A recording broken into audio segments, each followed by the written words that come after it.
Bonjour à toutes et tous, Sébastien Lardé, donc je suis le conseiller action culturelle pour la DRAC. Je voulais m'excuser de ne pas avoir pu être parmi vous hier. Un mot rapide pour rappeler l'importance de ces préacs pour le ministère de la Culture et la DRAC, qui en finance désormais 5 au niveau de la région. Sont pour nous de véritables outils de formation, de la formation continue et des enseignants et des médiateurs, et c'est tout l'intérêt de ces journées de formation, et particulièrement de ce préac patrimoine archéologique qui nous réunit aujourd'hui, de se faire se rencontrer formateurs de l'éducation nationale et animateurs de structures culturelles ou patrimoniales autour d'une thématique très actuelle cette année, assez innovante et assez nécessaire de mon point de vue. Je tiens à remercier en premier lieu toute l'équipe du musée de Bibrac et tout le travail notamment de Pierre Depal et Leïla Ayache, qui ont su faire preuve de beaucoup de persévérance et de réactivité pour proposer pour la première fois cette année donc un préac entièrement en ligne en raison de la situation sanitaire. Alors ce format a forcément ses limites techniques, notamment, il nous interdit aussi des temps d'échange peut-être un peu plus informels et un peu plus conviviaux, mais cela nous permet aussi pour la première fois, Eric Gadi me le rappelait juste avant, d'accueillir des stagiaires d'autres académies que je salue donc ici à l'occasion de leur venue virtuelle en Bourgogne-Franche-Comté. Enfin, je tiens à remercier les deux partenaires clés, les deux autres partenaires clés de ce préac, à savoir Réseau Canopé, en la personne d'Isabelle Poiffol-Ferreira, et puis les services du rectorat et particulièrement de la DRAEAC, en la personne d'Éric Gadi. Voilà, je ne serai pas plus long. Je sais que la journée d'hier a été déjà très riche en échanges. Je vous souhaite une bonne fin de formation. Je vais suivre la matinée.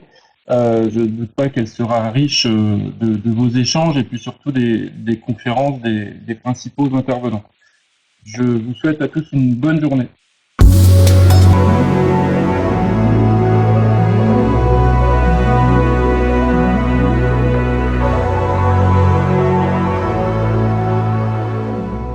Bonjour à tous et bienvenue à Autun, au musée Rollin, virtuellement. On va se présenter, donc je laisse Magali se présenter. Voilà, donc Magali, moi je m'occupe de l'événementiel pour le service du patrimoine et le musée Rollin. En ce moment, vu le contexte et puis vu aussi le projet d'extension du musée dont Agathe vous parlera tout à l'heure, je m'occupe essentiellement des actions hors les murs que nous allons mettre en place et d'une année spécifique consacrée à la prison. On y reviendra. Alors, Irène Verpio, donc j'ai en charge l'action éducative plus spécialement. Donc, Autun est une ville d'art et d'histoire qui a un fort patrimoine bâti de l'époque gallo-romaine, mais aussi du Moyen-Âge. Et quand on reçoit nos classes, on fait systématiquement des allers-retours entre les collections du musée et ce patrimoine qui ponctue toute la ville d'Autun.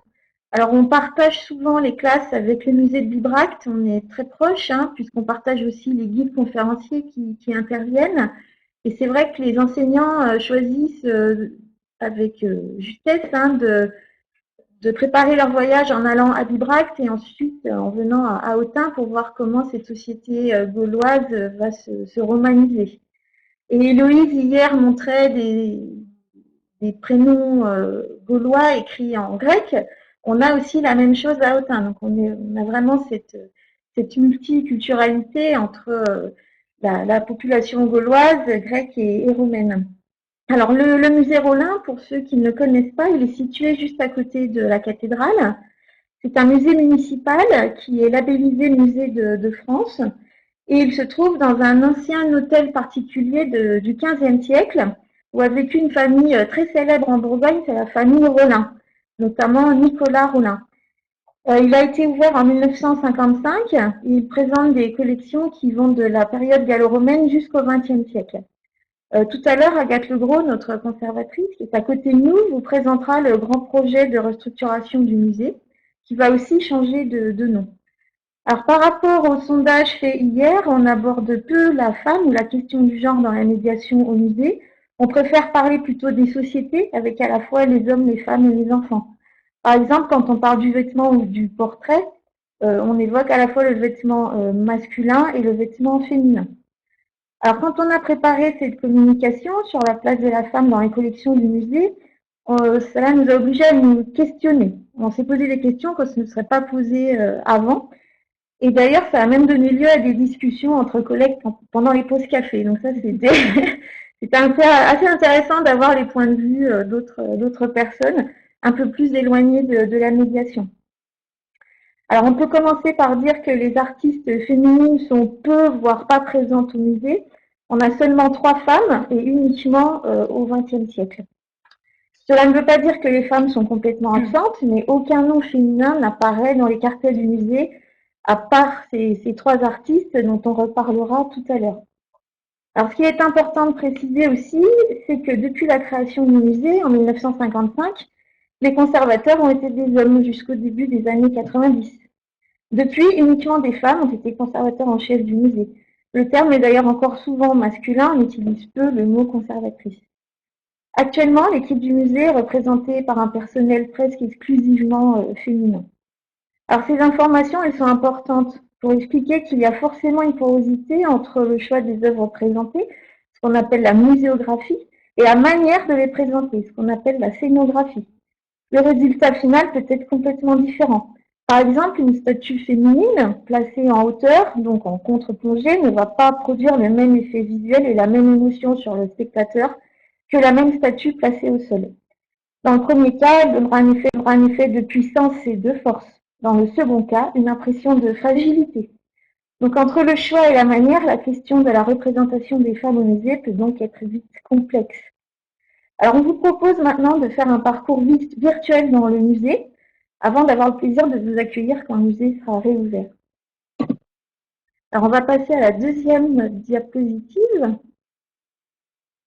que je n'arrive pas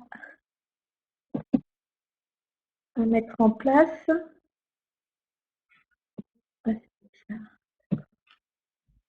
Claire, c'est bon, elle apparaît la deuxième diapositive.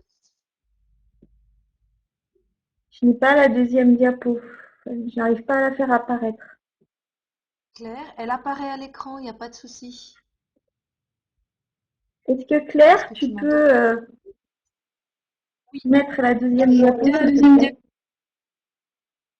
Je suis bien sur la page 2 déjà.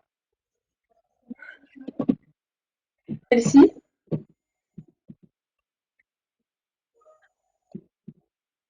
Ah voilà. Tu veux les collections gallo-romaines ou les collections gallo-romaines, c'est ça? Alors la page est en train de se charger. Là, à l'écran, j'ai des collections gallo-romaines. Est-ce que c'est ça, Irène? Voilà, c'est ça. Parfait. Ah, donc là, on est Alors, en dans la page 2. configuration actuelle du musée, les collections. Là, on est sur les collections gallo-romaines. C'est bon? Oui, c'est ça, Irène.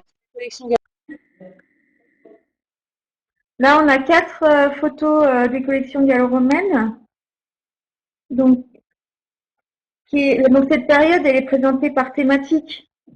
On a les divinités, la parure ou la toilette, les terres cuites blanches, l'écriture et les jeux, les édifices de spectacle, les mosaïques, etc. Donc là, rien n'est genré dans la scénographie. On ne précise pas si la parure ou la toilette est exclusivement réservée aux femmes ou mixte. On mélange dans la vitrine sans distinction de genre les fusaïeuls, les canifs, donc c'est ce qu'on voit dans les 2 photos du bas, les éléments de jeu sans préciser s'ils sont plutôt destinés à des garçons ou des filles. Alors on va passer à la diapo suivante. Parfait. Donc là on voit des stèles funéraires. Alors on en a retrouvé beaucoup à Autun, il y a eu de grosses fouilles qui ont été faites tout autour de la ville. Alors dans ces stèles, on a une présence féminine identifiable, surtout donc sont des stèles funéraires. On a des hommes aussi, des hommes, des femmes, des enfants ou des couples. Alors ces hommes et ces femmes sont identifiables par leur coiffure, leur nom ou les objets qu'ils portent.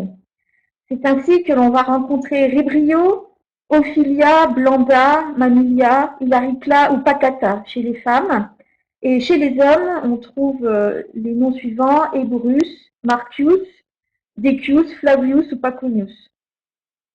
Les attributs masculins sont plutôt orientés autour du monde des artisans du métal, tandis que les femmes sont quelquefois, mais pas systématiquement, entourées d'objets dits féminins, la quenouille, le fuseau ou l'éventail.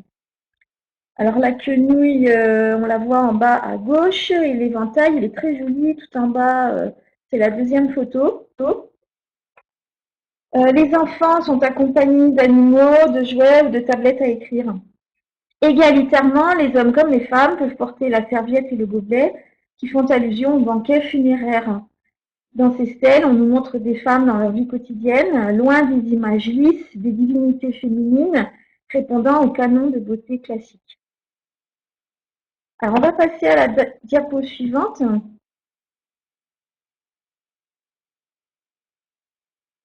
qui va nous montrer des divinités. Donc, elles se chargent.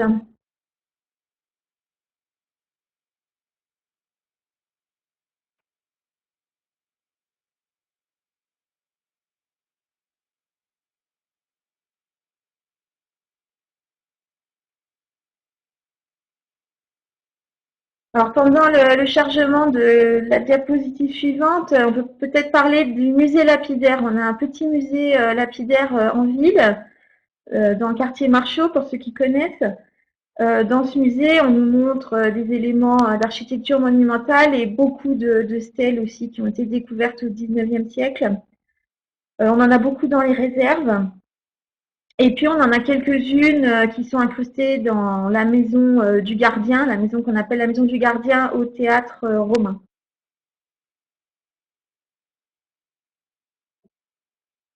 Donc, le document suivant a du mal à se charger. Irène, on a bien les divinités et figures maternelles à l'écran, hein. C'est bien chargé de notre côté. Alors, moi, j'ai rien du tout. Donc, les divinités féminines, j'espère que vous les voyez tous. Elles sont gauloises ou gallo-romaines. On a Epona, la déesse des chevaux. Alors, comme je n'ai plus l'image, je ne sais plus où elle est. Elle est en bas, hein, tout en bas sur fond noir. Elle n'a plus sa tête, mais on voit bien ces divinités assises sur le cheval. Minerve, Vénus ou Diane. Alors, on a beaucoup de figures maternelles qui apparaissent dans les petites tercutes blanches, dont la production est très importante en quantité, mais de qualité médiocre. Alors, on a un célèbre choroplaste, hein, donc un fabricant de tercutes blanches qui s'appelait Pistillus, qui a signé ses moules pour la fabrication des tercutes blanches. Et donc, on a beaucoup de petites divinité féminine. Alors, quand elle n'est pas une déesse puissante, hein, la femme gallo-romaine semble cantonnée à un rôle domestique de fertilité, avec des attributs très spécifiques, comme les enfants accrochés à la poitrine sur l'image de droite. Alors, on va passer à la diapo suivante, qui nous parle des collections médiévales. Donc, je vais laisser la parole à Magali. Alors, dis-moi Claire si on voit bien la page sur le Moyen-Âge. Oui, on est avec la tentation d'Ève. Oui, Trois c'est bon. photos.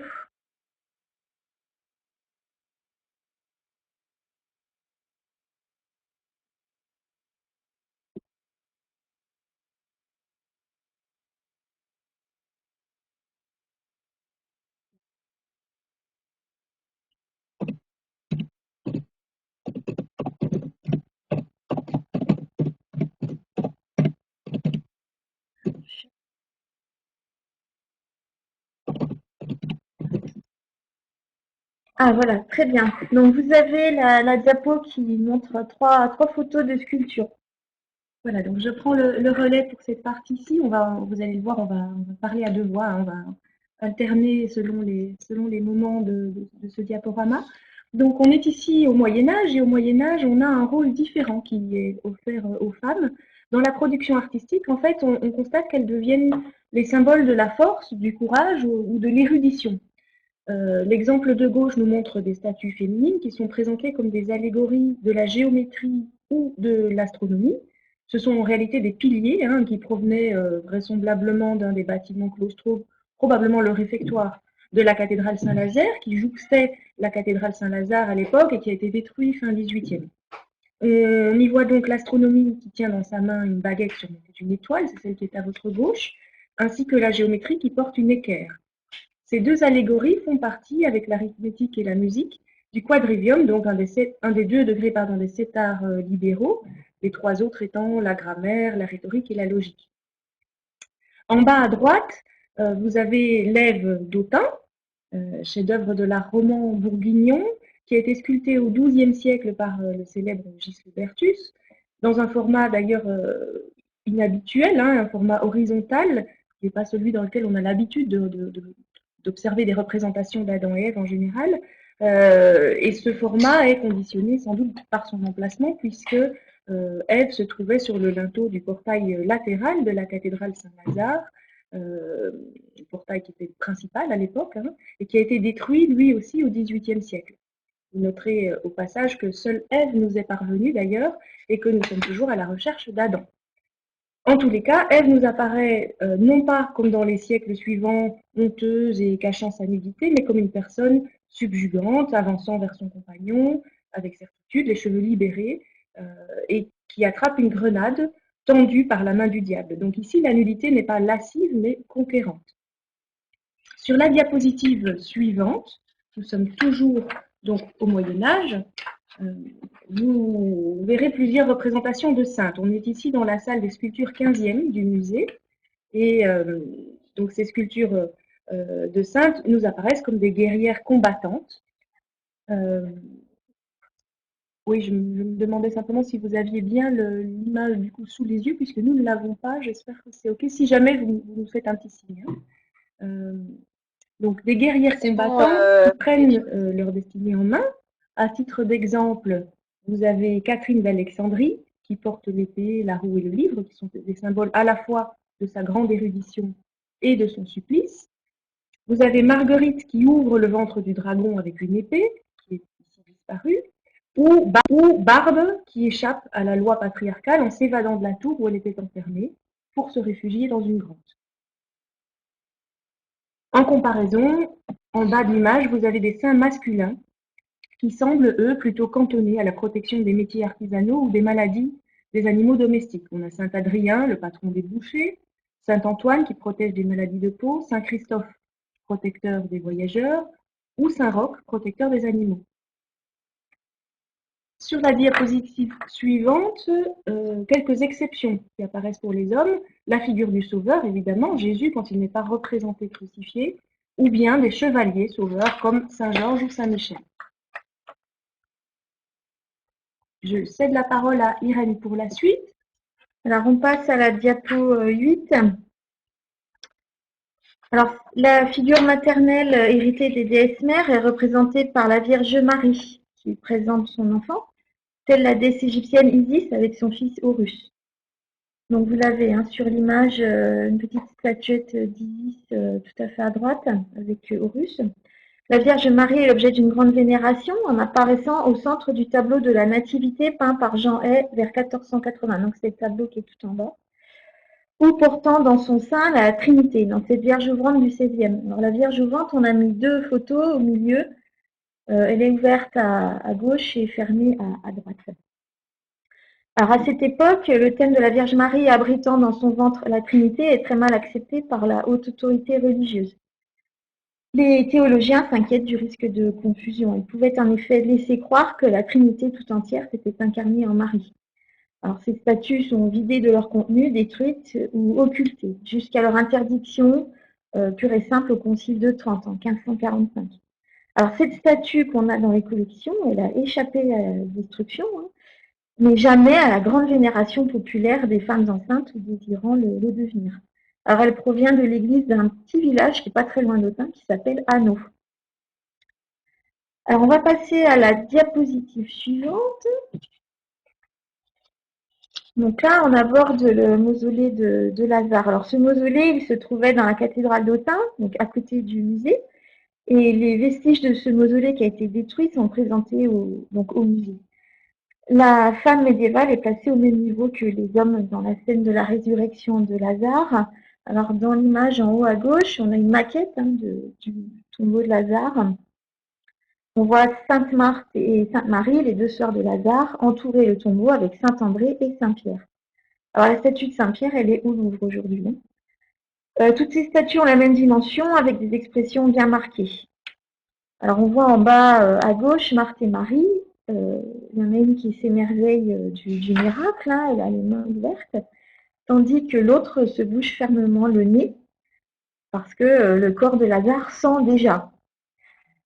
Dans le trumeau du portail de la cathédrale Saint-Lazare, en bas à droite, d'où provient ce tombeau donc, Lazare est présenté à égalité avec ses deux sœurs qui l'entourent. Donc ce trumeau, il est du 19e siècle, mais c'est une copie du trumeau d'origine. Alors on va passer à la diapositive suivante. Donc on voit des chapiteaux de la cathédrale. Donc on sort un peu du musée ici, hein. Alors le choix des conservateurs de présenter ces femmes d'héroïnes ne doit pas faire oublier que dans la sculpture du XIIe siècle de la cathédrale, qui a fourni nombre de ses œuvres aux collections du musée, la femme, quand elle n'est pas représentée sous les traits de Marie, de Sainte Anne, de Sainte Marie-Madeleine ou de toute autre sainte, prend les traits de la sirène ou de la luxure.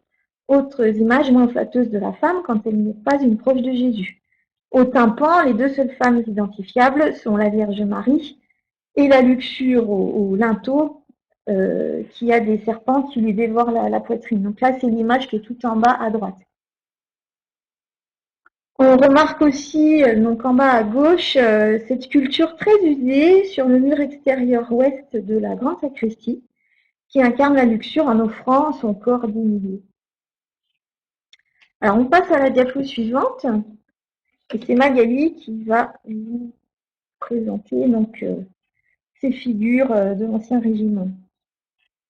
Voilà, donc à partir du XVIe siècle, on constate que les saintes héroïnes disparaissent progressivement des vitrines du musée et qu'elles vont laisser la place aux Vénus antiques, des Vénus lascives, étendues, des jeunes femmes abandonnées, comme dans le tableau montrant Ariane recueillie par Bacchus.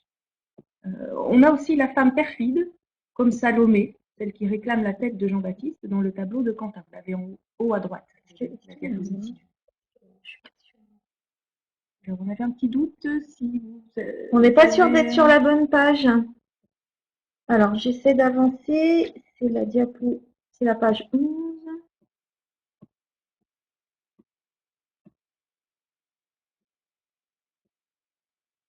Oh là là. Alors, nous, on a la page 11. Je ne sais pas si tout le monde l'a.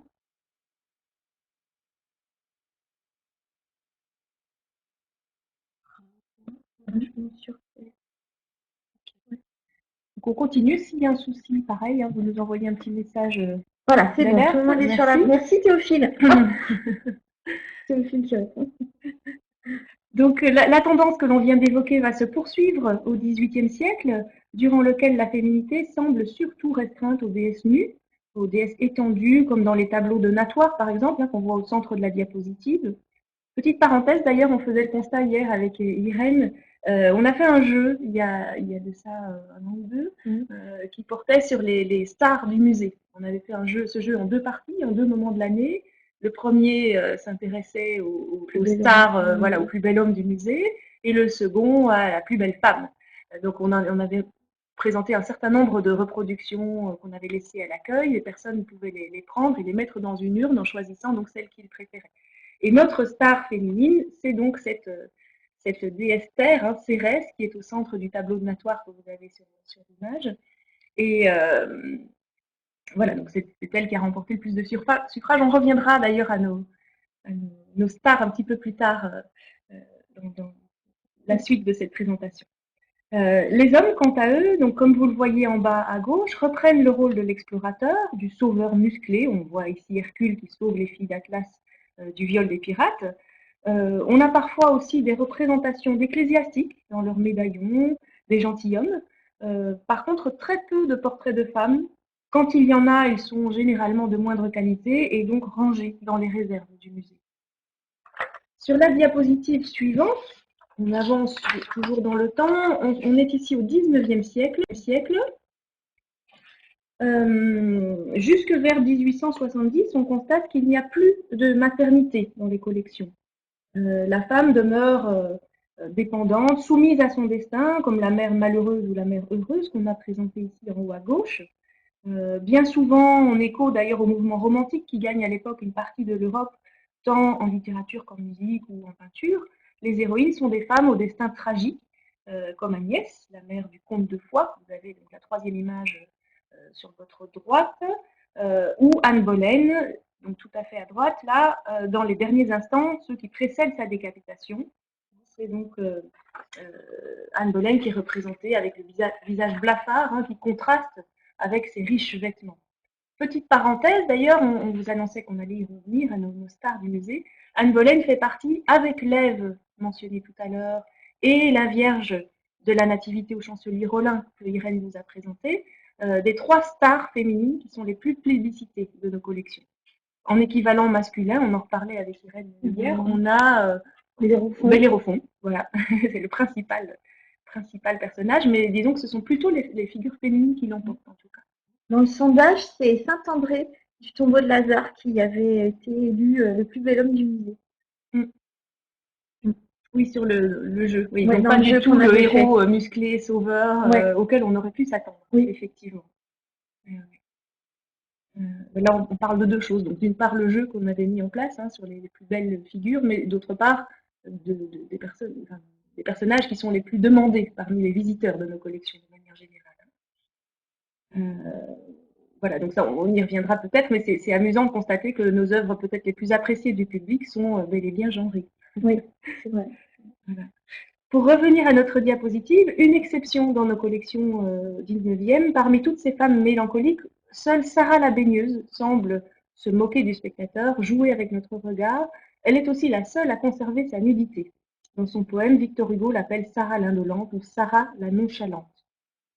Côté masculin, la figure semble-t-il soit empreinte de romantisme, c'est l'homme face à un paysage démesuré, peu serein, que nous n'avons pas illustré ici, soit c'est l'homme qui est cantonné à la peinture d'histoire, aux images de bataille, hein, comme dans les œuvres d'Horace Vernet, de Jules Didier ou d'Évariste Luminet. Évariste Luminet étant le peintre qui a réalisé le tableau tout en bas à droite de votre diapositive, qui fait un petit clin d'œil à nos confrères et amis de Bibrac, puisqu'il semblait abonné aux figures de guerriers gaulois. Il y a la photo qui est juste au-dessus, c'est le tableau de Jules Didier. On l'a mis pour faire un petit clin d'œil à nos collègues et amis de Bibrac. Hein. On a le Gaulois près de la Roche-Salvé, qui est un des lieux de Bibrac. Alors, on va passer à la diapo suivante. Donc là, on est après 1870. Donc c'est à cette époque, c'est plutôt l'ouvrière, hein, la femme du peuple et l'anonyme qui incarne souvent la figure féminine. Alors le grand sculpteur Jules Dalou, dans ses études pour son grand monument à la gloire du travail, qui ne sera jamais réalisé, présente autant d'hommes que de femmes au travail des champs ou à l'usine. Donc là, c'est l'image qui est en rouge, hein, sur fond rouge à gauche. Les uns comme les autres sont à égalité devant la dureté de la vie. Jean Larousse peint en 1903 au milieu d'un immense paysage, des lavandières, donc c'est l'image en haut à droite, des lavandières qui semblent éternelles tant leur activité est familière. Ici, la dureté du travail est tempérée par la grande paix qui se dégage du tableau. En bas à gauche, enfin au milieu, les blanchisseuses de Léon Hayon croisent notre regard au coin d'une rue. Elles sont actives et rieuses. On est loin du thème de la maternité, de la féminité lascive de la déesse ou de la figure historique mélancolique qu'on a vue dans la diapo précédente. À la même époque, le peintre Édouard-Louis Dubuff représente, donc en bas à droite, une figure féminine de la petite bourgeoisie provinciale. Elle est inactive, le regard perdu ou pensif, semble vouloir échapper au contact direct avec le spectateur.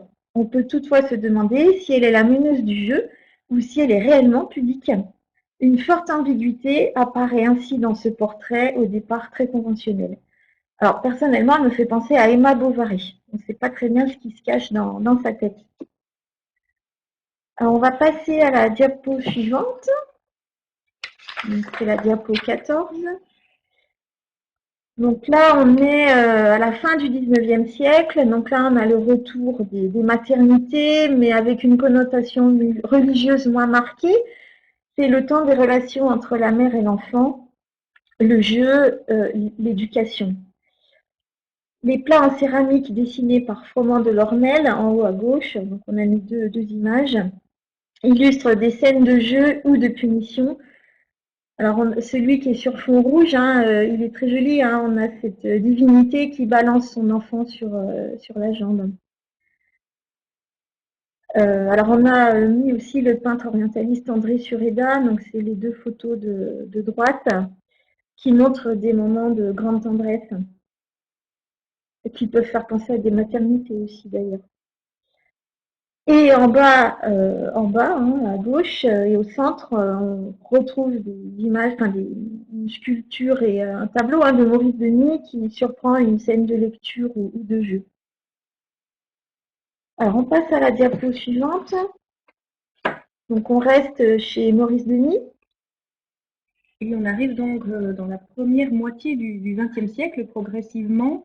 Le même peintre, Maurice Denis, donc, a choisi le thème de la famille, de la vie quotidienne, de la maternité, pour représenter des figures féminines empreintes de spiritualité. Ce sont des œuvres représentées donc, en haut de la diapositive.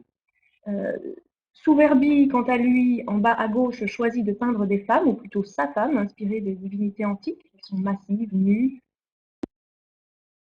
d'une nature ensoleillée, détachée de toute convention sociale. Ces deux artistes utilisent donc leur compagne comme modèle nu.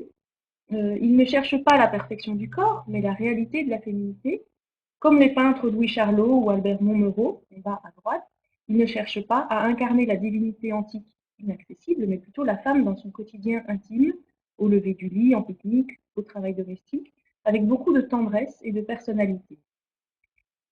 Sur la diapositive suivante, on entre vraiment de plein pied là dans le XXe siècle. Alors, on a, parmi les artistes du XXe siècle, on ne les a pas tous représentés, on vous en montre deux ici. Vous avez donc Margareta Cossacciano. Margareta Cossacciano qui est sculptrice donc, française, hein, d'origine roumaine. Elle a été élève de Bourdelle, lequel avait d'ailleurs rapidement souligné chez elle un rare don de la composition, qui l'a placée au premier rang d'ailleurs des sculpteurs modernes.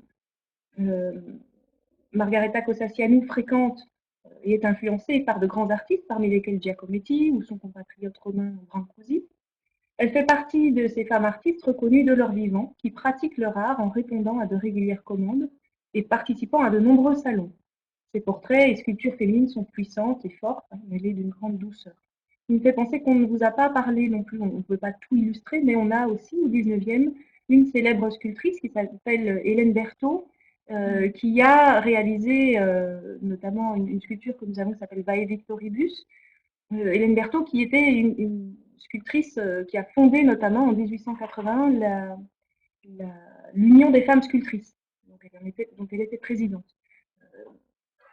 Ce qui fait que voilà, nous avons quand même parmi les collections quelques artistes importantes, représentatives aussi de l'importance que prend la femme à cette époque.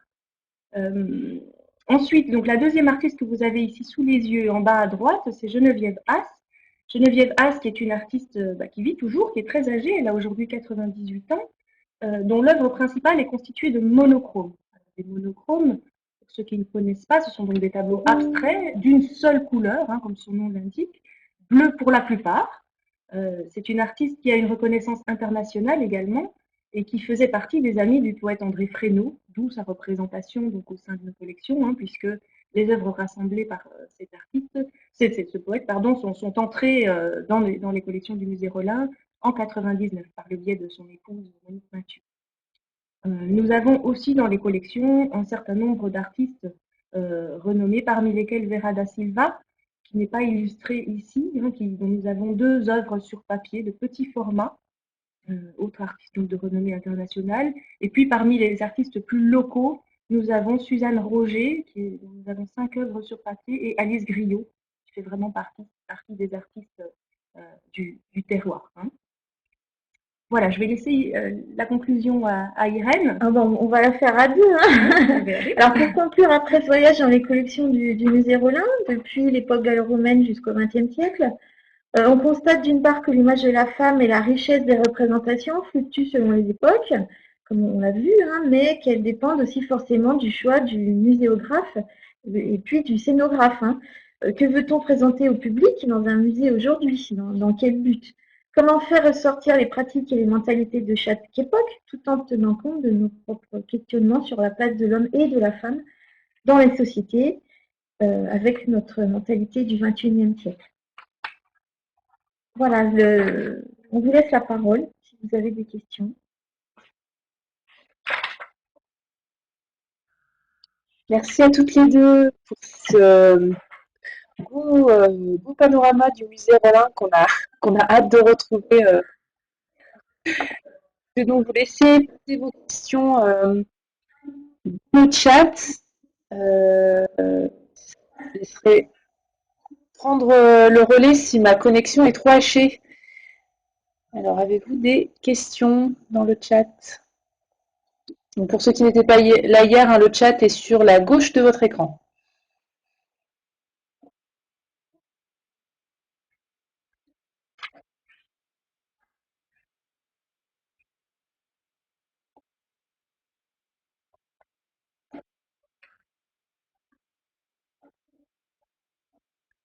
Alors nous, on n'entend rien là. On n'a pas de retour audio. C'est normal. Alors, j'ai une question d'Amélie, donc merci pour la question, et qui pourrait connaître le nom de l'artiste Madame Bovary. Alors, je sais, est-ce que vous voyez à quoi on pense? Irène, est-ce que tu nous entends? C'est Dubuff. Dubuff. Oui, c'est l'artiste qui a peint la jeune femme. C'est Dubuff. D-U-B-U-2-F-E. On est sur la bonne page, effectivement.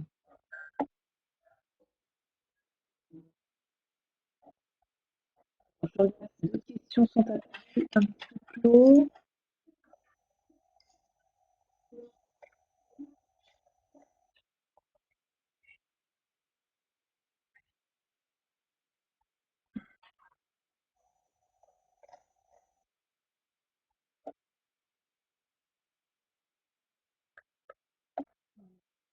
On me demande s'il existe une visite en ligne du musée Rollin pour pouvoir retrouver toutes ces œuvres avant la réouverture des musées. Alors, on a le musée a un site internet, c'est musérollin.fr. Et vous avez des fiches d'œuvres, des petites vidéos, le parcours audio. Voilà, on a plusieurs choses sur le site internet du musée Rollin. Et des petites vidéos de 5 minutes aussi sur certaines œuvres des collections. Alors, on a changé de présentation. Voilà. Alors, moi, j'avais peut-être une question pour vous. Est-ce que la thématique du genre, les questions de la représentation de la femme dans les œuvres, est-ce que c'est des questions qui intéressent les visiteurs? Est-ce que ce sont des questions que l'on vous pose, des thématiques qui sont abordées avec vos visiteurs dans le cadre de visites guidées ou alors de visites avec les scolaires?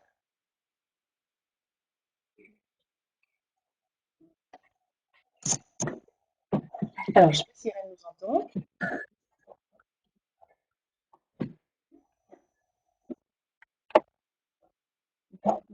Irène, est-ce que tu nous entends? On entend très mal, c'est complètement haché. Mais...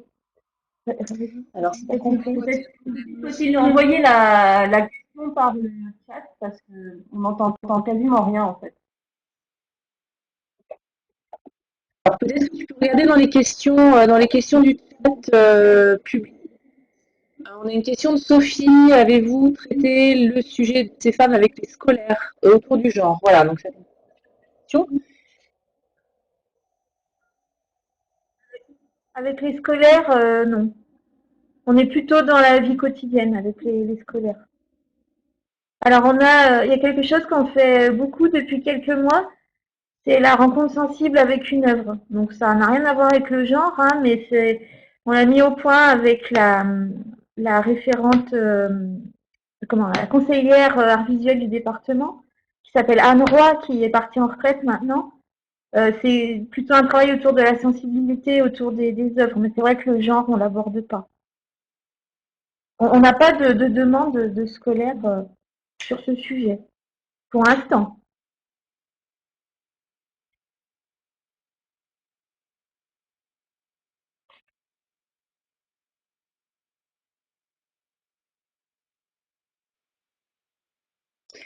Eric demande si le portail de la cathédrale est en ligne. Alors, je pense que vous voulez savoir à quoi il fait référence. Non, Révélation, c'est pas en ligne parce que c'est trop compliqué.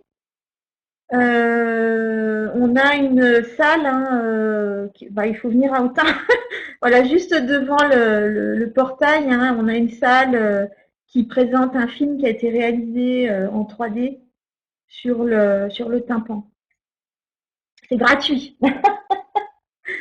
Un accès gratuit. Voilà. Et ça va réouvrir. Théoriquement, ça ouvre le 1er avril, ça ouvre dès qu'on a l'autorisation d'ouvrir. Voilà.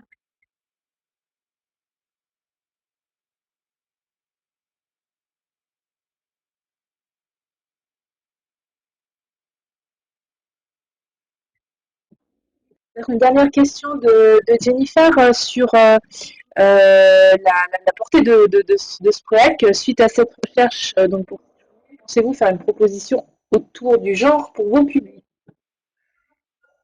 Alors, je pense que ça s'adresse aussi bien finalement à Bibrac qu'au musée Rollin, mais si déjà vous avez une réponse, je vous laisse. Alors, est-ce qu'on compte faire une exposition autour du genre, c'est ça? C'est ça la question, on n'a pas bien compris. Pas spécialement mais une proposition de médiation autour de la question du genre avec les publics.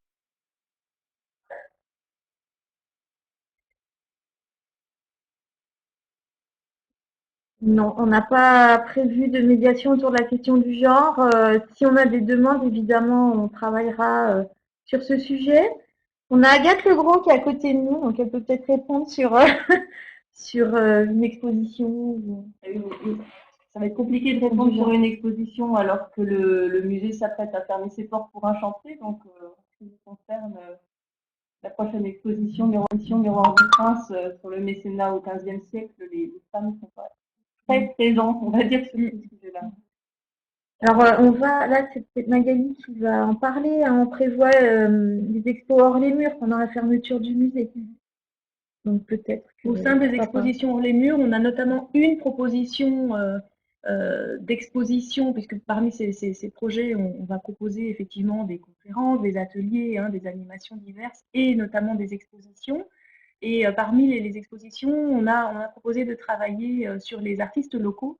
Et donc, effectivement, au sein des artistes locaux, les femmes sont représentées. En dehors de ça, j'ai pas en tête dans les autres thématiques, la présence des femmes sera vraiment, de toute façon, à l'image de nos collections, un peu présente. Pour moi, le sujet, c'est peut-être pas forcément de faire une exposition sur la question du genre, parce que je suis désolée, j'étais pas là à vos discussions d'hier, et je pense que certains parmi vous ont beaucoup plus d'envergure sur cette question que nous.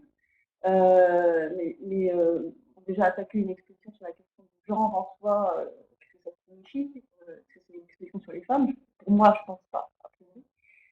Et c'est peut-être plus à notre niveau la manière d'intégrer les questions de genre au sein de nos présentations habituelles. J'avais donné l'exemple à un moment quand on discutait d'une exposition sur l'artisanat gaulois où on avait à un moment souhaité représenter un artisan verrier femme. Et clairement, ça avait suscité un énorme débat. Et le débat, il est intéressant. Est-ce que par principe, on s'interdit, par exemple, pour les sociétés anciennes, de présenter des métiers réputés masculins avec une femme? Est-ce que c'est notre représentation de ces sociétés anciennes? Est-ce qu'au contraire, c'est typiquement de notre époque de vouloir mettre une femme artisan verrier parce qu'en ce moment c'est politiquement correct. Moi, je trouve que c'est surtout ces questions-là qui m'interrogent sur la manière de présenter des objets des objets qui peuvent porter plutôt des marques d'attribution féminine.